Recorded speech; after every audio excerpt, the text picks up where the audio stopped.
প্রশ্ন হলো তাবলিগ লাগরে আজকে একটা প্রশ্ন করি, এই যে আমাদের মসজিদে হলো যে আমাদের র্যাক বানাইছি, আমাদের মক্তবে পড়ে কোরআন এবং কায়দা পড়ে এগুলো করে র্যাক বানাইছি, তিনটা আমাদের স্টেপ আছে। তাবলিগ আলাদা করছে কি আমি হেঁটে দেখছি, হ্যাঁ বইগুলো আমরা জানি কোরআন হলো আমাদের সর্বশ্রেষ্ঠ এবং সর্বোত্তম, এটা থাকবে, এটা স্থান থাকবে সবার উপরে। আমি যা দেখি যে আমাদের কোরআন গুলা পড়েছে দ্বিতীয় তাকে, তৃতীয় তাকে যা রাখছে হলো তাবলিগ আলাদা হ্যাঁ বই। তা আমি সাহেব জিজ্ঞাস করলাম এটা কি ঠিক হয়েছে, কোরআন থাকবো সবার উপরে, তাবলিগ আলাদা বই কেন উপরে থাকবো? পরে আমরা মসজিদে কে সে বলে কি ভাই কয় আঙ্কেল ওই যে জন্মটা যেহেতু র্যাক আছে, র্যাক লাগলে আমাকে ডাইরেক্ট উপরে রাখা যাবে না, এটা তো র্যাক আছে, র্যাকের উপরে রাখলে সমস্যা নাই। আচ্ছা ঠিক আছে, ঠিক কিনা? আল্লাহ তাআলা কোরআন আল কারীমে বলেছেন কালিমাতুল্লাহি হিয়াল উলিয়া, আল্লাহর কালাম সবার উপরে। তাই দৃশ্যমান বাস্তবতায় যদি থাকে কাঠের অথবা স্টিলের অথবা মানে পাকা করা তাহলে থাকলে উপরের থাকে আছে হয়তো হাদিসের কিতাব অন্য কিছু, নিচে কোরআন, সমস্যা নেই।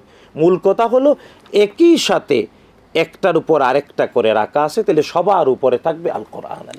এটাই হলো আদব, কোরআন নির্দেশ। এটা ঠিক। আমার হলো মাছ দিয়ে নাকটা ঢাকি, মাছ দিয়ে নাক মুখ ঢাকি না, খালি থুতটা ঢাকি, এটা নামাজ হবে না? না, আমরা তো শাড়ি পরে নামাজ পড়ি। আর আরেকটা প্রশ্ন, হাত কতটুকু বের করে নামাজে দাঁড়াবো? হ্যাঁ, এটা বলেছি, তিনটি বিষয় নামাজে সতর্ক থাকতে হবে। রাসূলুল্লাহ সাল্লাল্লাহু আলাইহি ওয়াসাল্লামের চিরন্তন নির্দেশনা। ১ নাম্বার, নারী পুরুষ যে কেউ নামাজে দাঁড়াবে নাক আর মুখটা ঢাকবে না। কিন্তু কেবলমাত্র কোভিডকালীন সময়ে, করোনার সময়ে মাস্ক পরে নামাজ পড়া যাবে, এটা ছিল আমাদের সকল আলেমদের একটা মানে ঐক্যমত বা ইজমা, ইজতিহাদের মাধ্যমে ইজমা হয়েছিল আধুনিক সময়ে। তবে স্বাভাবিকভাবে অবশ্যই নামাজে দাঁড়ালে নাক আর মুখ ঢাকবে না। ২ নাম্বার রাসূল সাল্লাল্লাহু আলাইহি ওয়াসাল্লাম বলেছেন নামাজে দাঁড়ালে কাপড় বা চাদরের ভিতরে ২ হাতের ভিতরে গুটায় রাখবে না, কবজির পরে ২ হাত অবশ্যই বাহিরে থাকবে। ৩ নাম্বার, নামাজে দাঁড়ালে সদল করা যাবে না।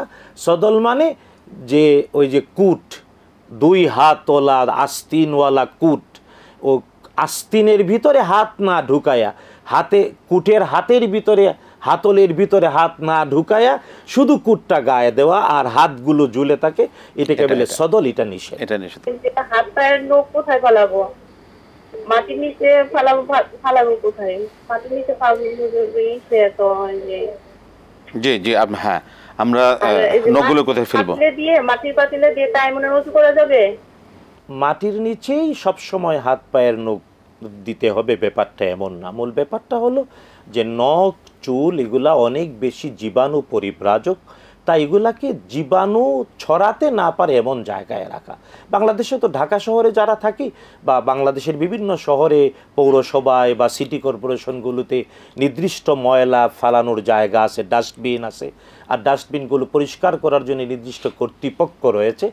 আমরা ওই মাটির নিচে দরকার নাই, ওই ময়লা ফালানোর ডাস্টবিনগুলোতে ফেলে, আর এই ময়লা আবর্জনার ব্যবস্থাপনার মধ্যে এই জিনিসগুলো হবে। মাটির পাতিলে কি হাত দিয়ে তায়াম্মুম করা যাবে না? প্রথম উত্তর হলো যে করা যাবে, ফাইন, কিন্তু জানা উচিত ইসলামে তো কঠিন না। জানা উচিত আপনি তায়াম্মুমের জন্য মাটির পাতিলি লাগবে না, বরং রাসূলুল্লাহ সাল্লাল্লাহু আলাইহি ওয়াসাল্লাম শিখিয়েছেন, আল্লাহ বলেছেন সাঈদান তাইয়্যিবা, মাটি জাতীয় পবিত্র জিনিস। রাসূল সাল্লাল্লাহু আলাইহি ওয়াসাল্লাম শিখিয়েছেন যে মাটি জাতীয় যত জিনিস তার উপরেই তায়াম্মুম করা যায়।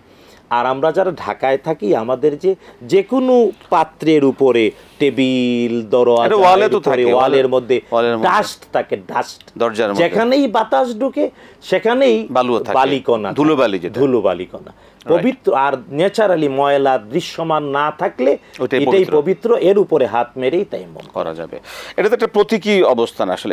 এটার মধ্যে যে একদম মুখ ধুইতে হবে বালু দিয়ে এরকম কিছু না, এটা একটা প্রতীকী ব্যবস্থা যে মাটির উপরে হাত মেরে আবার ঝাঁকুনি দিতে হবে যাতে ওই মাটিময় চেহারা না হয়। এটা আপনাকে ধন্যবাদ। ব্যাপারটা আবার কেউ যাতে ভুল না বুঝে, মূলত মাটির উপরে হাত মেরে বা মাটি জাতীয় জিনিসের উপরে হাত মেরে আবার ঝাঁকুনি দিতে হবে যাতে চেহারাটা মাটিতে ভরে না। রাইট।